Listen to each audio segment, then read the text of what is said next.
Mwanzo tulikuwa tunasema Simba ni kama Man U. Okay. Man U akasema hizi dharau msinilinganishe na vitu vya ajabu. Kipindi hicho hajaanza kucheza Bajabe. Halafu akajiwekea kodi kwamba ndio mimi mbovu na kwenye kila timu nitaingia kama underdog, ni understand later. Wakati huo sasa mtani wa role model wao akajiwekea kodi kwamba mimi nagonga kichwani. Wao wakasema sisi tunagonga kubwa tu kama mishangazi. Halafu ndogo tunasaga. Usikamie mechi ili kesho warudi.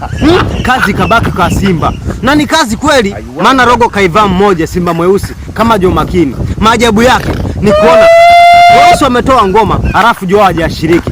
Kwa hiyo kila mtu lazima ashangae kuona Simba vs Popu, Simba mweusi hajacheza, hata benchi hayupo. Matokeo yake full time Simba kasambaziwa koni. Na ni sahihi asambaziwe koni kwa sababu salicheza na Popu, kwa hiyo Popu koni. Umenipata sijui Unasema vipi kuhusu wale warambaramba?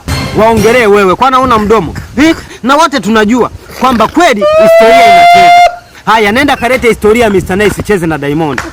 Yaani ngome inaweza ikatrendi, halafu msanii asitrendi. Kwa hiyo historia ya Simba itavuka. Ila Simba hatari. Lakini mimi ukiniuliza kwamba kwa jinsi unavyoiona Simba, turekebishe wapi? Hilo swali silijibu.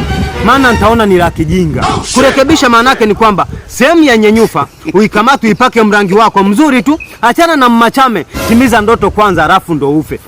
Simba sio timu ya kurekebisha, ni kubomoa na kujenga kama Arsenal Wenger. Umenipata sijui Na kwenye kubomoa sasa, tumia akili usikurupuke.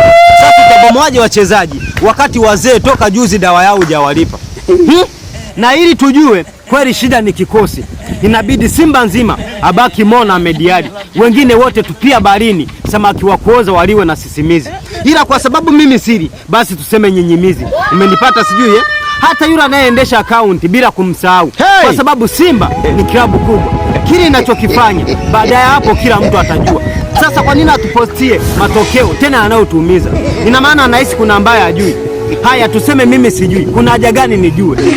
Unakuta mtu maskini ya Mungu haelewi chochote, hajui kilichotokea, hata nywele kwenye kofia hajui. Halafu wewe unaanza kutrendisha aibu. Yaani unasambaza habari kwamba Simba 0, Killers United hivyo hivyo. Haya, mimi napita jamani. Mimi napita.